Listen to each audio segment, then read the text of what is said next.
The David Pakman Show at davidpakman.com.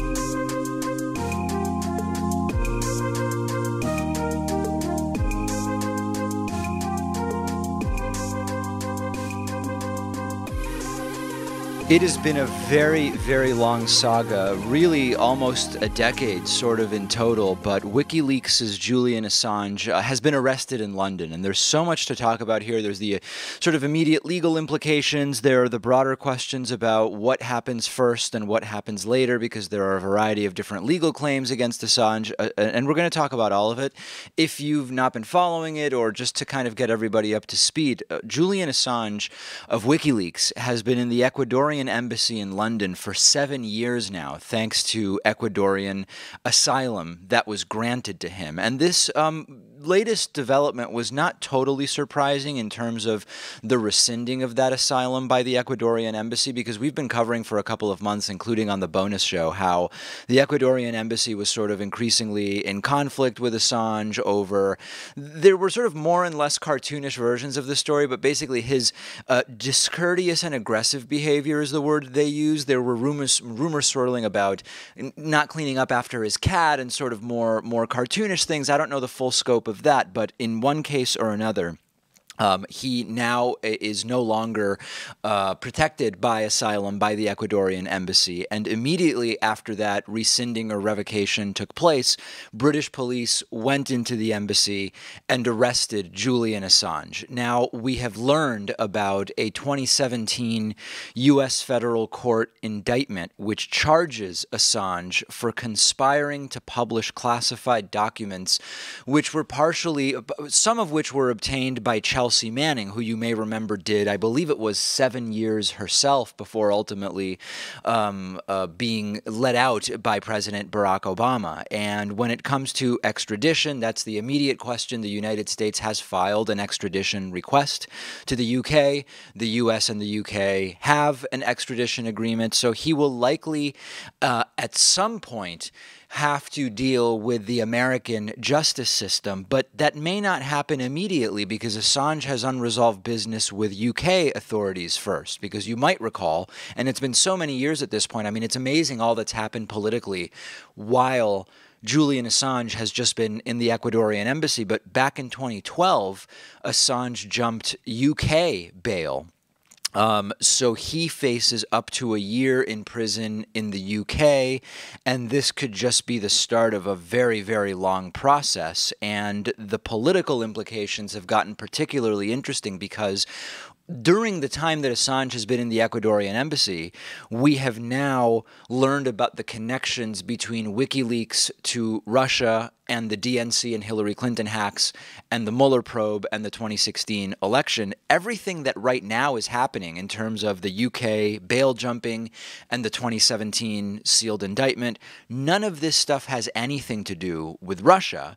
But you may recall from a couple of weeks ago from the William Barr letter about the Robert Mueller report, you may recall from my report 6 months ago, 12 months ago, a year and a half ago, that during the time Assange was in the Ecuadorian embassy, WikiLeaks released tens of thousands of emails that were stolen from the DNC and from Hillary Clinton by Russia, from the Hillary Clinton campaign by Russia.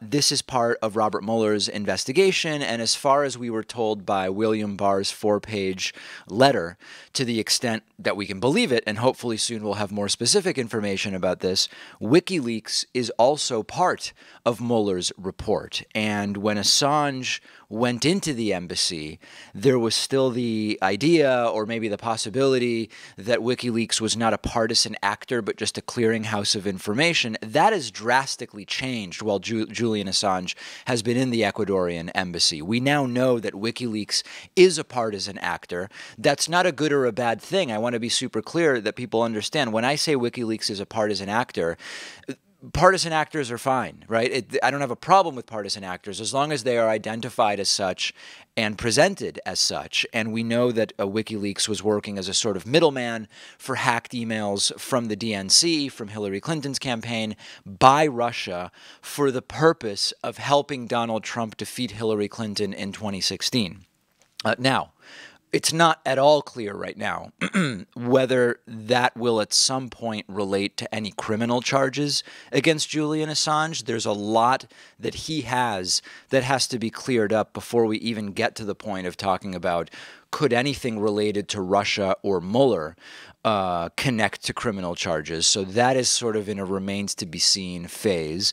And then there's also the possibility of these so-called dead man switches that have been mentioned before.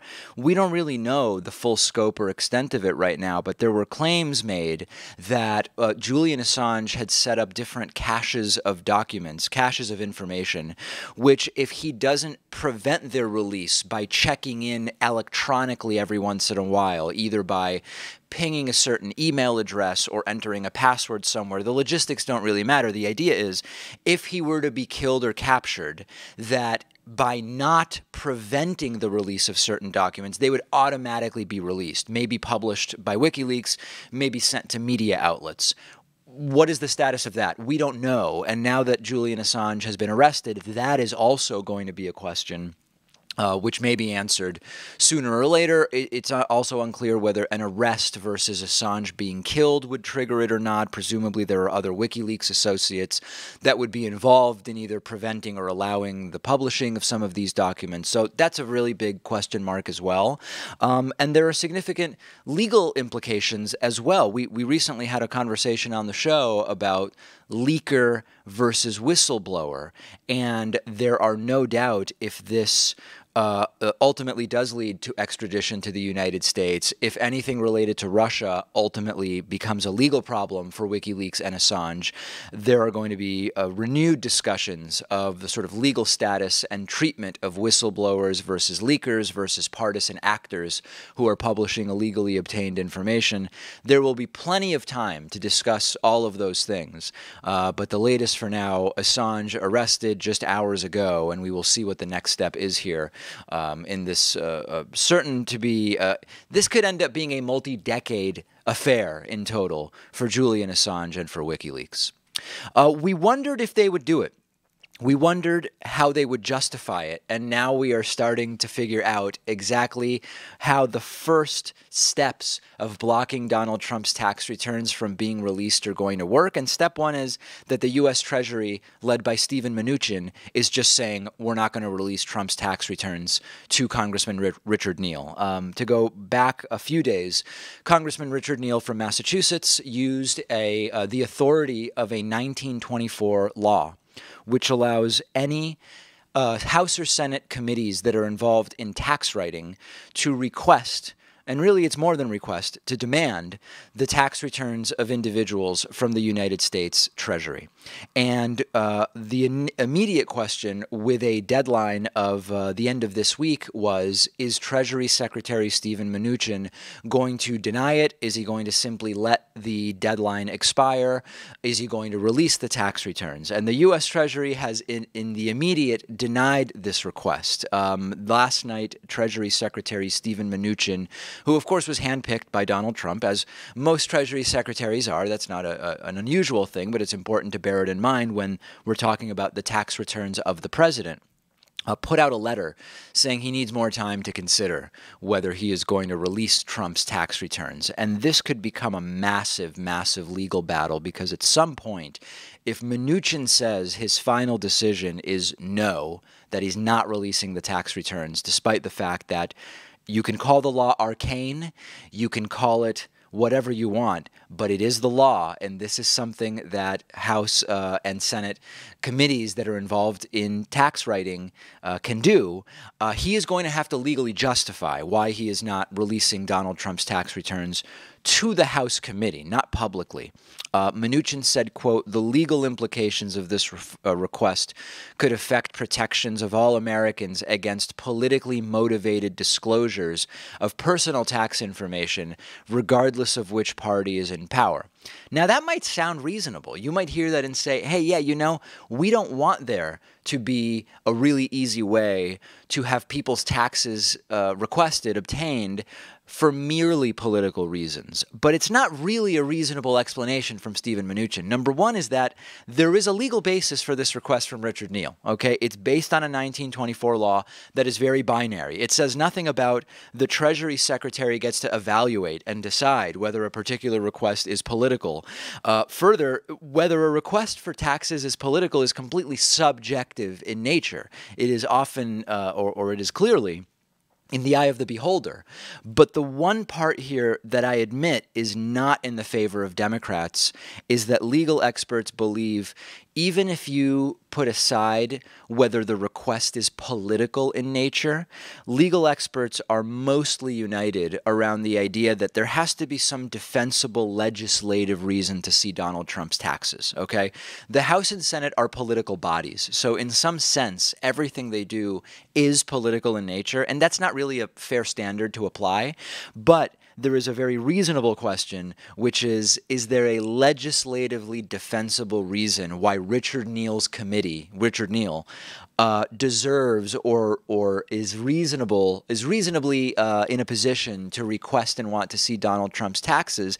You can say, well, suspicion of financial crimes by Donald Trump is a pretty damn good reason, but we don't know if they actually have the evidence to make that case beyond a reasonable doubt, and also in a way that Trump's Treasury Secretary Steven Mnuchin would find motivating or convincing. And ultimately, once again, it might end up being a decision made by courts, and that's probably not good news for Democrats, especially when the highest court in the land, the Supreme Court, has been completely taken over by Trump appointees, partially thanks to Mitch McConnell blocking Barack Obama's nomination of Merrick Garland to the Supreme Court 1 year before the 2016 election. So all of this stuff is related. There's no way to just talk about Richard Neal's request without talking about the broader sort of context that is at play here. One legal expert, Thomas Hunger, who's the former general counsel for the House of Representatives, said, quote, "This is uncharted territory." And as I've said before, I want to see the returns. The returns should be released. It shouldn't become a legal battle for the president or a candidate to the presidency to release their tax returns. But if you are waiting around for evidence of criminality from Trump's tax returns, I just don't see it. And I know I've said this a bunch of times now, but I think it's important just to mention it every time, so in 6 months I'm not misquoted and get 100 angry emails about it. The most likely scenario for me is, number one, Trump is not nearly as wealthy as he claims to be. He's an egomaniac. He doesn't want that to be known, which it potentially would be via the release of his taxes. Number two, Donald Trump pays a pathetically low effective federal tax rate, which again, I don't know how much of a concern that is for him, because he said that that makes him smart. He tries to legally pay as little in taxes as possible, which most people do. And his base wouldn't punish him for paying very little in taxes anyway. So that is a sort of 50-50. And then if you're expecting criminality, I say just forget about it. Get ready to vote in 2020 and let's get this guy out of office. If you disagree with me, if you think that there could be or is likely to be evidence of criminality in Donald Trump's tax returns, I want to hear from you, and I want to hear from you about exactly what crimes you believe could be exposed by Donald Trump's taxes. And if you're going to say money laundering to Russians for New York real estate, that's not going to be on Donald Trump's personal taxes, and it's questionable whether it would even be outlined so specifically in Donald Trump's corporate taxes. But I want to hear from you either way. I'm on Twitter at dpacman. The show is on Twitter at David Pakman Show. The David Pakman Show at davidpakman.com.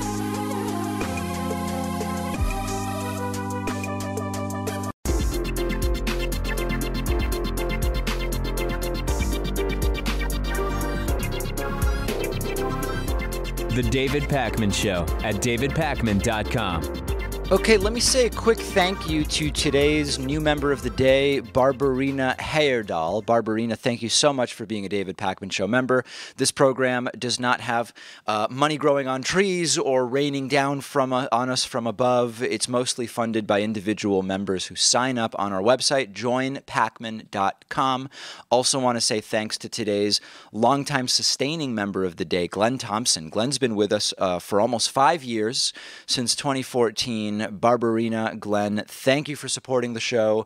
If you can afford a couple of bucks a month and you think it's important and valuable to have programs like the David Pakman Show around, it takes just 30 seconds to sign up at joinpakman.com, and you can save 40% off of your membership by using the coupon code this is 2020. I almost got confused myself about what coupon code. This is 2020 will save you 40%.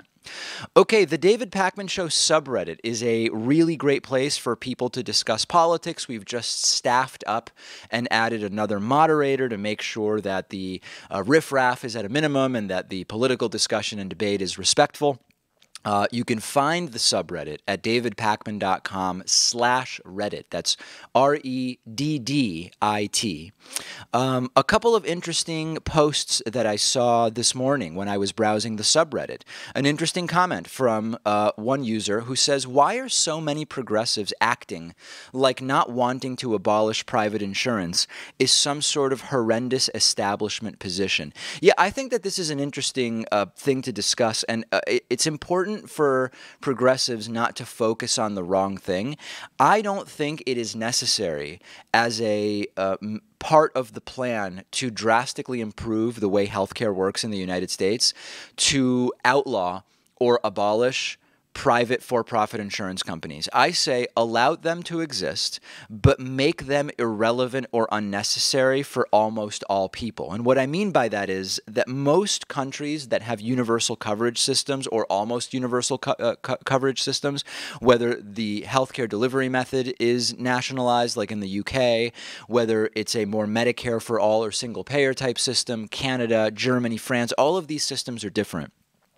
For-profit private insurance, for the most part, is allowed to exist, and if people feel as though what they are getting from the government subsidized, funded, managed system is not good enough, and they have the money and they think it's worth it, go ahead and get yourself private insurance that you pay for. So I think that this is not an area that progressives, you know, when Bernie was asked recently, I think it was Bernie, so you want to get rid of private insurance companies? And he says, yes, I do. I think it's fine to say we want to get rid of them in the sense that they should be completely unnecessary and extraneous, and we should have a situation where no one would go and pay for for-profit private insurance.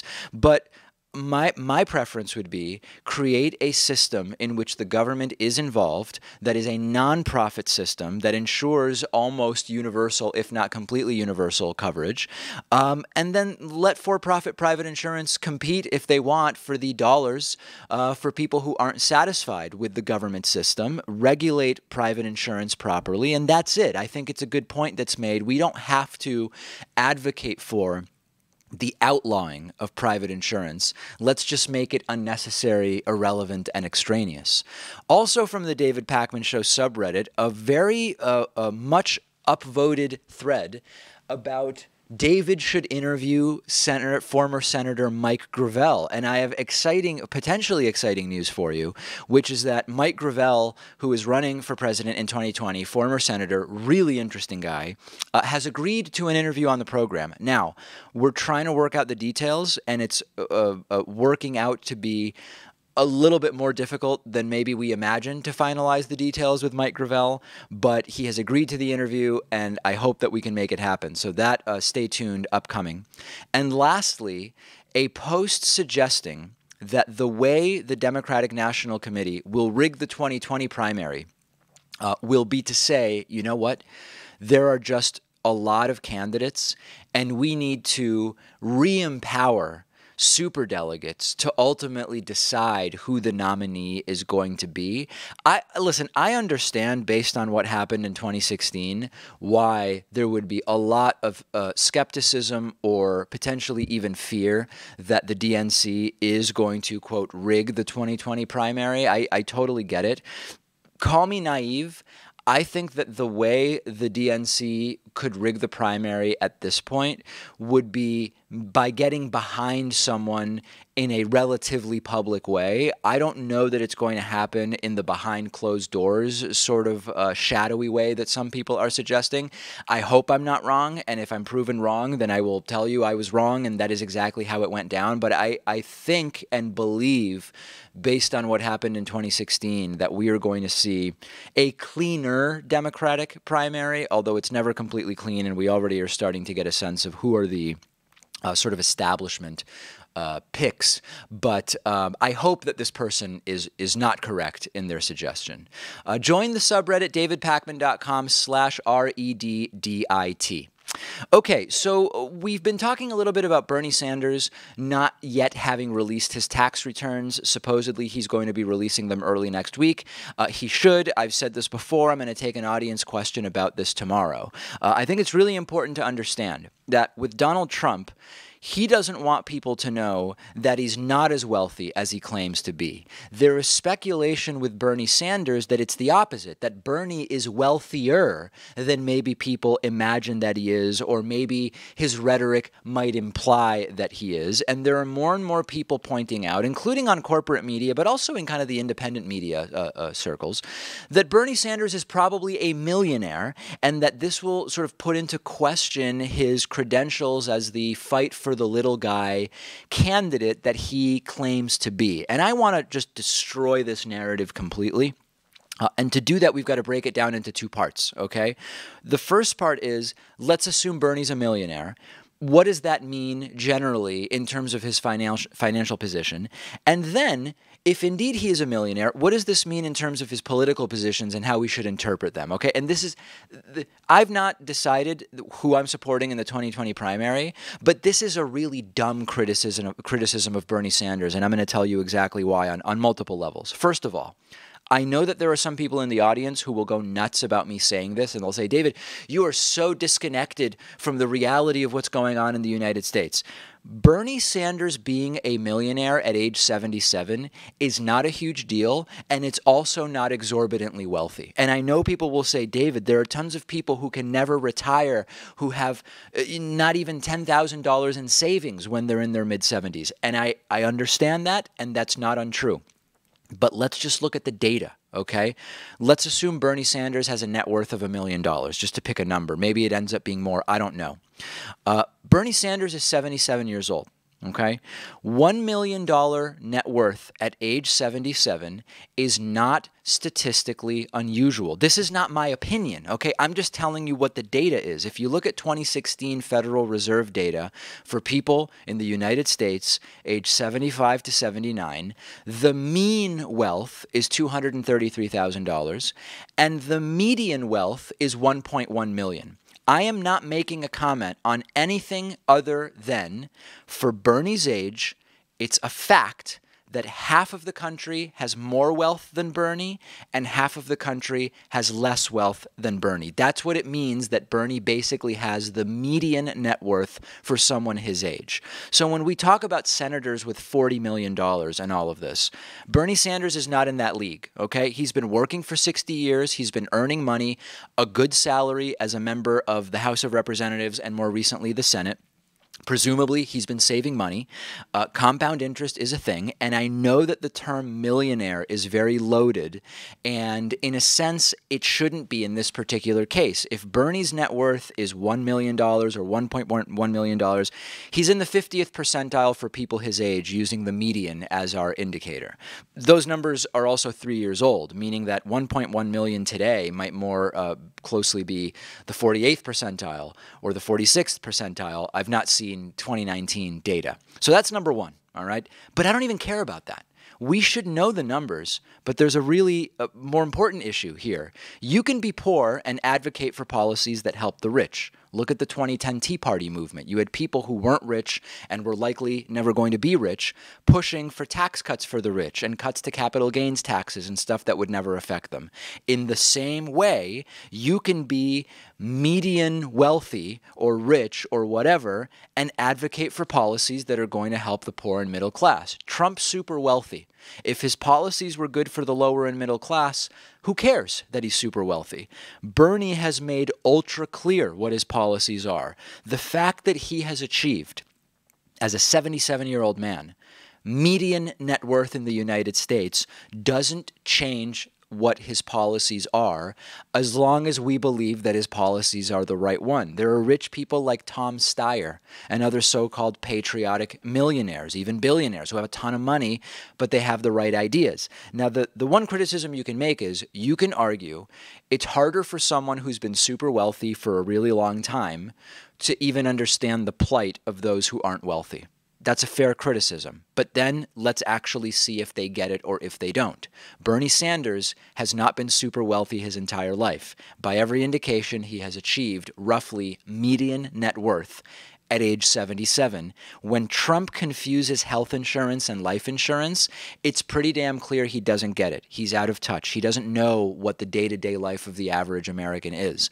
I've seen no evidence that Bernie doesn't get it, and that's sort of where it starts and ends for me. And I think any factions of the left that are getting after Bernie for maybe having a net worth of $1 million, make a 180 and get the hell away from this argument, because it is a losing argument. If you disagree with me, if you think Bernie being a millionaire is problematic in some way, I want to hear from you. I'm on Instagram at david.pacman, and the show is on Instagram at David Pacman Show. Follow us there and let me know what you think.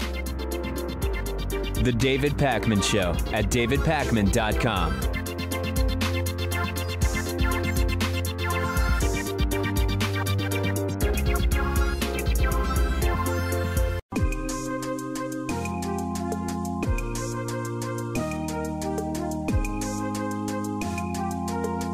Welcome back to the David Pacman Show. There's a lot of people on the American right today who romanticize the Constitution and the Founding Fathers as unified and conservative when it comes to their mindset in terms of the creation of the United States of America. And if not conservative, at least classically liberal, as has become popular to say recently. But before we even analyze that, I think it's important to really be clear that this kind of dogmatic reverence towards the Constitution is pretty counterproductive, because the mindset of a bunch of dudes more than 200 years ago just doesn't give us the answers that we need to complicated questions about society today. Yeah, we need a system of laws which can only be changed through established processes. That's why countries have constitutions. But the Constitution is not infallible. The founders weren't perfect. The laws that were written in the 18th century aren't all going to be relevant to us forever. But if the right-wingers want to insist on projecting their ideology onto the Founding Fathers, and they want to accuse progressives of being the opposite of what the Constitution espouses as values, or what the founders espoused as values, or what is American political tradition, we kind of have no choice but to point out that the Founding Fathers and their ideology were progressive, not conservative. Progressive was first used to describe a turn of the 20th century movement that wanted government to reduce wealth inequality, reduce the negative byproducts of industrialization and of capitalism. But those principles weren't new at the time, and they're still espoused by the left today. So for our purposes, when I talk about progressive, I mean a left to center left value system that's compatible with capitalism. It allows for private property, but it prioritizes equality and public safety and public health. And it sees government as a tool to maintain that situation. That philosophy is a primary theme in much of what was said and done by the Founding Fathers. They were progressive. I think there's no question about it. Let's start with healthcare, okay? In 1798, Congress passed a law signed by then President, Founding Father John Adams, which established a government-run healthcare program mandating that privately employed sailors buy health insurance. It required ship owners and sailors to each contribute about 1% of the sailors' wages, and most of the medical treatment was administered at hospitals that were owned and operated by the government. There was recently a debate about whether Obama's healthcare mandate was constitutional. The people who wrote this law in 1798 didn't need to speculate about whether the law was compatible with the idea of the Constitution's framers, because many of the members of that Congress were also drafters of the Constitution. The founding fathers involved with this bill supported government health care facilities, and mandatory taxes to pay for it, period. These were the founding fathers. So now let's talk more about taxes, because that connects to the healthcare issue. Constitutional conservatives, constitutional fetishists, call them whatever you want. They might not like it, but Thomas Paine was an open advocate for a progressive income tax. James Madison signed into law a progressive estate tax in 1797. Thomas Jefferson prominently supported progressive taxation. In a 1785 letter to James Madison, he said, quote, "The consequences of this enormous inequality producing so much misery to the bulk of mankind, legislators cannot invent too many devices for subdividing property. Another means of silently lessening the inequality of property is to exempt all from taxation below a certain point and to tax the higher portions of property in geometrical progression as they rise. It is not too soon to provide by every possible means that as few as possible shall be without a little portion of land." Modern debates about gun rights are definitely one of the most common places where we hear from the right about how the founding fathers supposedly intended things to be and how liberals today want the opposite. When the Second Amendment was adopted, most states had laws against traveling with a gun or concealing a gun. And the Second Amendment didn't affect this. It wasn't until much later that the Second Amendment was interpreted to guarantee the right to carry a gun in public. When the United States was created, there was nothing like stand your ground laws that exist in some parts of the country today. In the early days, one had a duty to retreat when in danger. Deadly force was justified only if you were in your home and had no other alternative to protect yourself. The stand your ground laws that we see today only started to appear about 100 years after the adoption of the Second Amendment. There was actually a 1786 law here in Boston that regulated how people were allowed to store their guns, requiring them to be unloaded, which apparently didn't conflict with the founders' conception of the Second Amendment. So gun regulation has always existed in the United States. Many of the rights that conservatives claim come from the Second Amendment weren't even rights at all when the Second Amendment took effect. Gun rights advocates later reinterpreted the Constitution to serve their purposes, contrary to the original intent of the founders, which is what they always accuse the left of doing. It's actually complete and utter projection on their behalf. Many of the founding fathers were also progressive when it comes to immigration and pluralism. If you look at his 1791 book, Report on Manufactures, Alexander Hamilton wrote, quote, "Immigrants exhibit a large proportion of ingenious and valuable workmen who by expatriating improved their own condition and added to the industry and wealth of the United States." In Thomas Paine's book, Rights of Man, he wrote, quote, "If there is a country in the world where concord, according to common calculation, would be least expected, it is America, made up as it is of people from different nations, accustomed to different forms and habits of government, speaking different languages and more different in their modes of worship. It would appear that the union of such a people would be impracticable, but by the simple operation of constructing government on the principles of society and the rights of man, every difficulty retires and all the parts are brought into cordial unison. There, the poor are not oppressed, the rich are not privileged."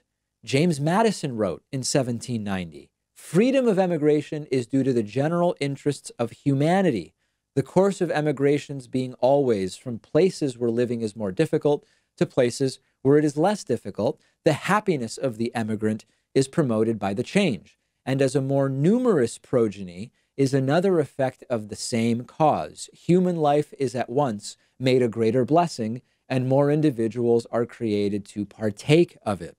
We often hear from today's Christian conservatives that all the founding fathers were Christians and that America was intended to be a Christian nation. Neither is true. And the United States Constitution was actually designed by the founders to explicitly isolate government from religion and to maintain equality across different religious beliefs or even non-belief or absence of belief in religion.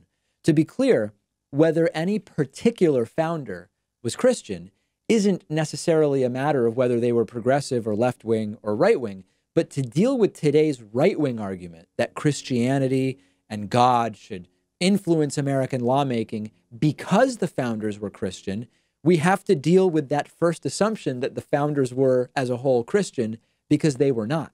First of all, we shouldn't even care what the private religious beliefs of the founding fathers may have been. It might be important if you're writing a biography about them, but if we're talking about the country's founding itself, all that matters are the political and legal philosophies that the founders upheld.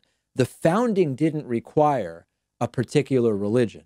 The precursor to the American Revolution was the Enlightenment and other historical revolutions and legal documents. If all of the founders were Christian, it would be because everyone in the West was Christian during that time period, and their Christianity was a coincidence to their political philosophies that they held. But this is really important. The founders were not all Christian. There were many religious skeptics during that period which subscribed to a philosophy called deism, which, unlike Christianity, says that God does not interfere with the physical world or cause supernatural events. There's evidence that central founding fathers like Thomas Jefferson, Thomas Paine, James Madison, Benjamin Franklin were deists, not Christians. In a letter to John Adams, Thomas Jefferson actually wrote, quote, "The day will come when the mystical generation of Jesus, by the supreme being in the womb of a virgin, will be classed with the fable of the generation of Minerva in the brain of Jupiter.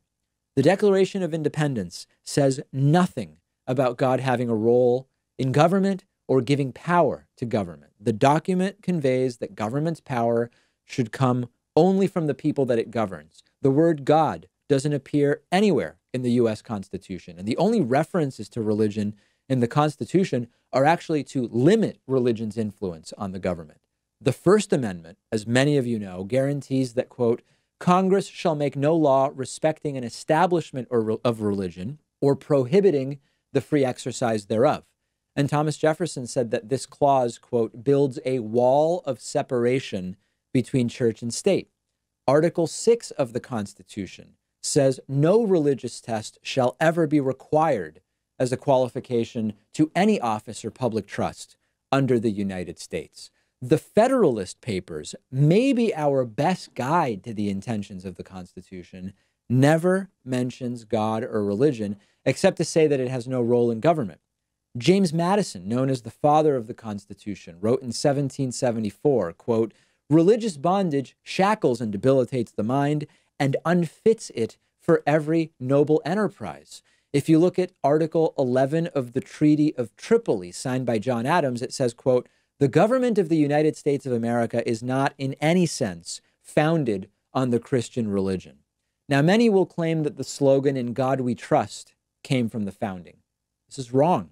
It wasn't associated with any American symbols until it appeared on coins in 1864, and it didn't become an official U.S. motto until 1956. Under God wasn't even added to the Pledge of Allegiance until 1954.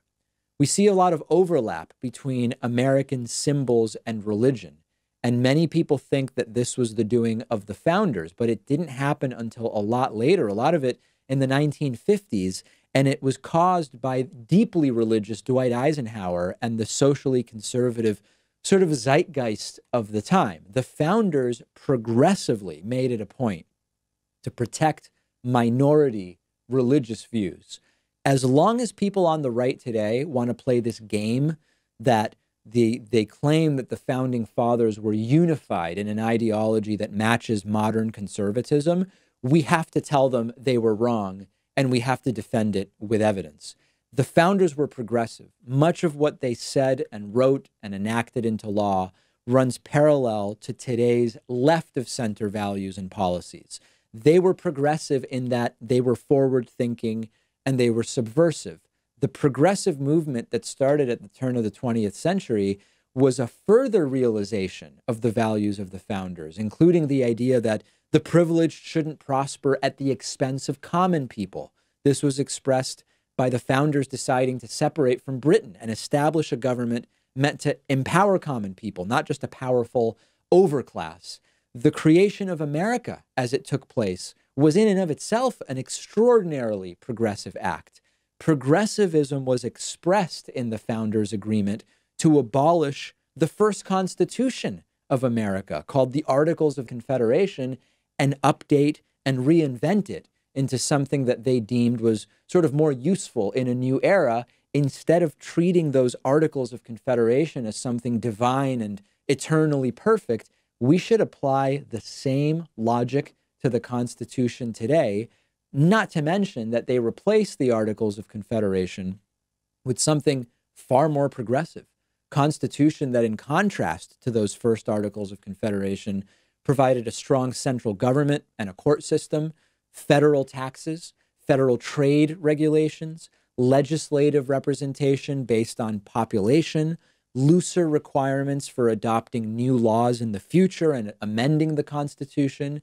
So not only were our founders progressive in reimagining our country's fundamental framework into something more practical, they actually reimagined it into something that was far to the left of the decentralized libertarian mess that existed before.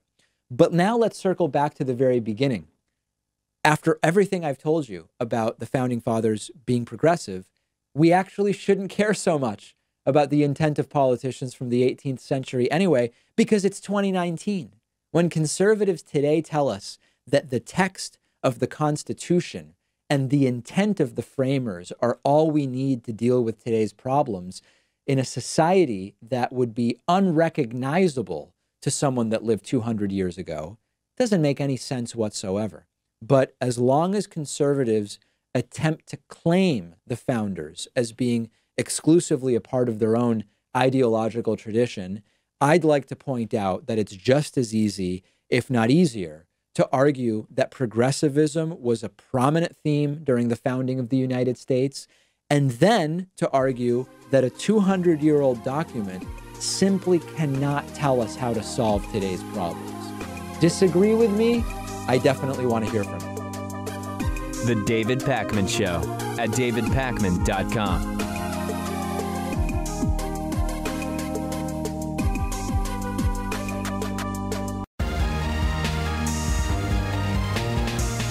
The David Pakman Show at davidpakman.com. So we've talked a lot on the show about the scaling up of the trade war with China that Donald Trump has waged, which has actually increased our trade deficit with them, even though Donald Trump said he was going to get rid of that trade deficit and end up with a trade surplus with China. Hasn't happened. The wacky tariffs have actually made it even worse. So that's China, and we've talked about that. But today I want to talk about the trade war with Europe, at least to get us into a more general conversation about tariffs. And this is a bigger fight than just related to Donald Trump. This is part of the Airbus versus Boeing fight that exists. Boeing, of course, the US-based airplane manufacturer, and Airbus is a European aircraft manufacturer. And Donald Trump is complaining about European subsidies on Airbus, recently tweeting, quote, "The World Trade Organization finds that the European Union subsidies to Airbus has adversely impacted the United States, which will now put tariffs on $11 billion of EU products. The EU has taken advantage of the US on trade for many years. It will soon stop." So what Donald Trump is going to do is find $11 billion in European goods to slap some tariffs onto. And the problem, of course, like with many of these tariff ideas that Donald Trump has and sometimes puts into action, the problem is that it's not going to solve the Boeing Airbus issue, which supposedly is what Donald Trump is concerned with. It's just going to make Americans have to pay more for European stuff. And the other sort of weird thing about this is that the World Trade Organization already ruled that Europe's subsidies on Airbus were illegal back in May of 2018. And at the same time, the United States also subsidizes Boeing, and Europe is preparing a list of American products to put tariffs onto to punish us for our subsidies on Boeing. And you can very quickly see how this is an escalation of tension with our supposed allies in a way that's not going to achieve what Donald Trump claims he wants to achieve on trade. And that's a really important thing. When we analyze the effect of these policies and tariffs, we can analyze them generally for their economic impact, but we also have to compare them with Donald Trump's stated goals for putting them in. And one of those goals with China, for example, was to reduce the trade deficit. And in fact, his policy with China on trade and tariffs has done the opposite. We have a record high trade deficit with China. And what we're doing in practice is sort of retaliating against admittedly bad economics with more bad economics. And Trump repeats this over and over again while claiming that he's the only guy who can fix it. And if you have like even the most basic understanding of basic economics and globalization, you would then be in a position to realize why this is the political equivalent of a penis-sized contest, but where you're not even really sure what the penis is. Like you've got someone comparing the size of their penis to someone else's thumb, right? Like it's kind of a cartoonish analogy, but it's you take a penis-sized contest, which in and of itself is not a particularly useful thing, and then you realize someone is not even actually looking at the size of their penis in the comparison, so to speak. If people knew more about economics and trade, they might never have fallen for Trump's bogus promises during the campaign to begin with about how he's going to fix NAFTA and he's going to fix China and all of this stuff. But his base fell very hard for it, and now Trump is making the problems even worse. And there are some reasonable arguments to be made for tariffs in certain situations, but there are some fundamental truths about how tariffs work that are completely missing here. Number one, trade wars aren't easy to win, as Donald Trump likes to claim. They're easy to start. They're easy to escalate. They're easy to get completely stuck in and extend. But there's a point that's missing, which is that when you put tariffs on European or Chinese goods, it's really a tax on Americans. And what I mean by that is that when you tariff a foreign good, you're effectively adding a tax on Americans, whether it's American individuals or companies, when they buy that foreign good. So it doesn't bring jobs back to the United States. It doesn't create jobs. It doesn't decrease the trade deficit, as Donald Trump promised. It makes it grow, actually. And at a larger level, these trade wars create uncertainty, which is rarely good for world markets. It's rarely good for domestic markets. And in particular, if you see a world economic power like the United States, and you see them as a potentially bad partner or as an unreliable partner in trade, it's not good. And that is sort of the epitome of what we are seeing here in Trump's uninformed trade policy. And most disturbingly, he continues to have his base tricked into believing he understands this stuff and he's doing the right thing. And it is imploding in front of our very eyes every single week. And this $11 billion is just going to make it even worse. There are a bunch of different debates about the medical procedure known as abortion.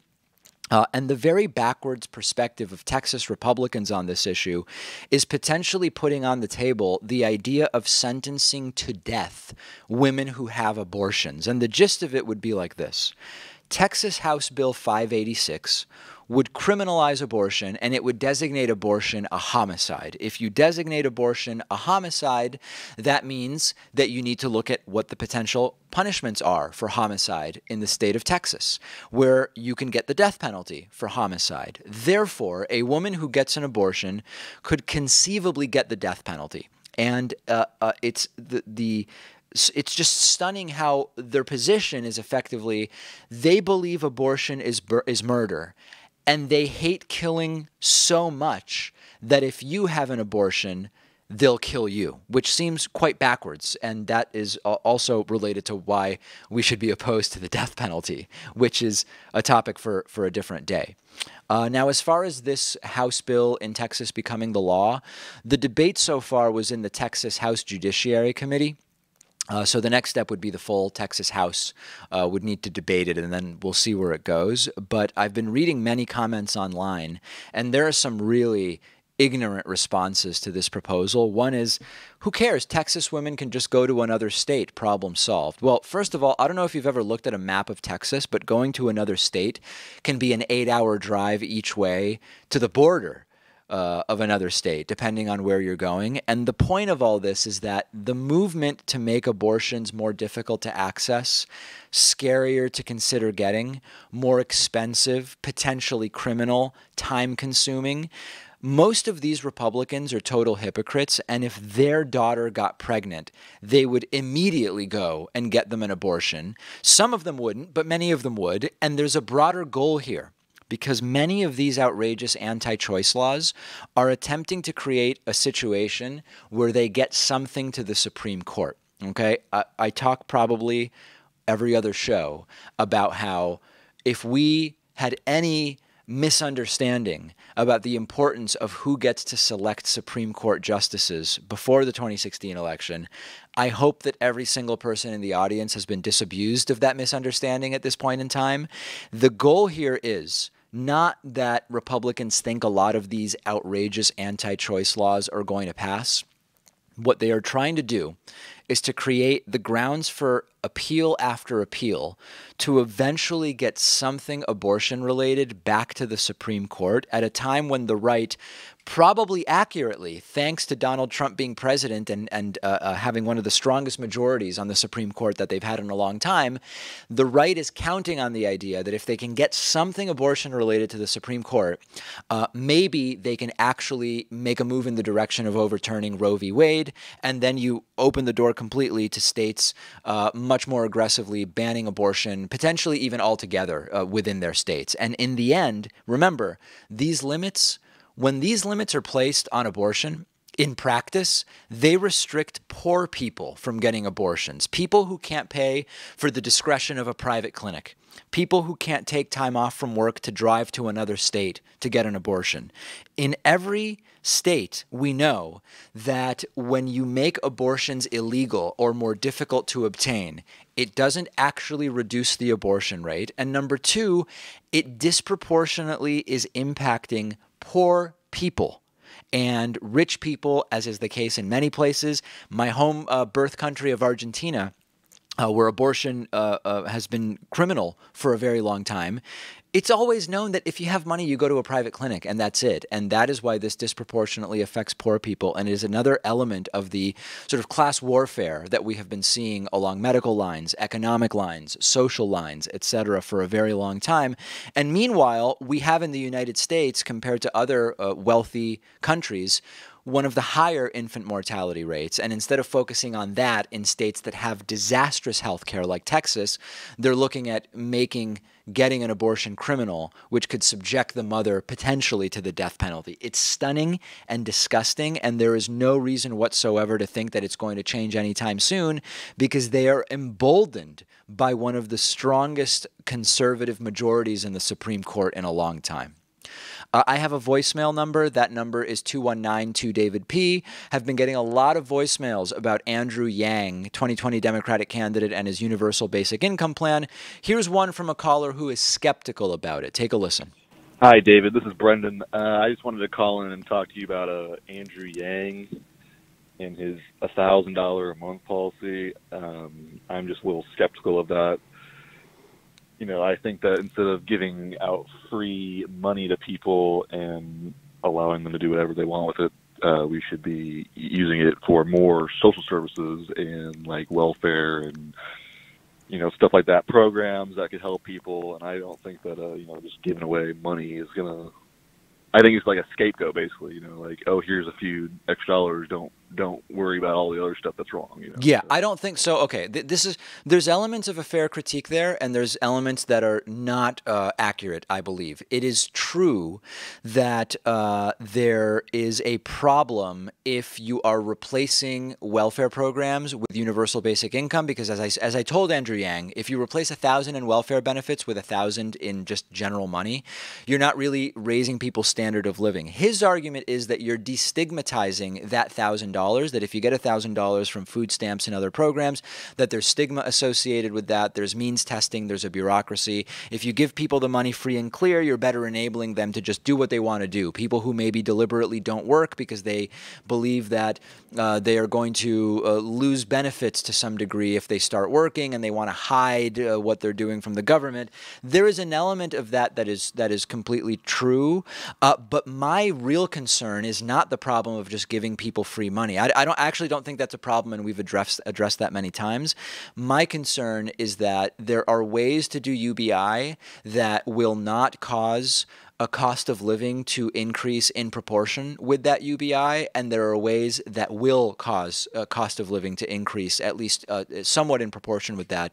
And we've delved into that in detail, and I encourage you to check out my videos on it. But you're sort of like half right with your critique and missing some elements of it. We will talk much more about UBI for sure. We've got a great bonus show for you today. Become a member, become a patron to get instant access. That's it for today.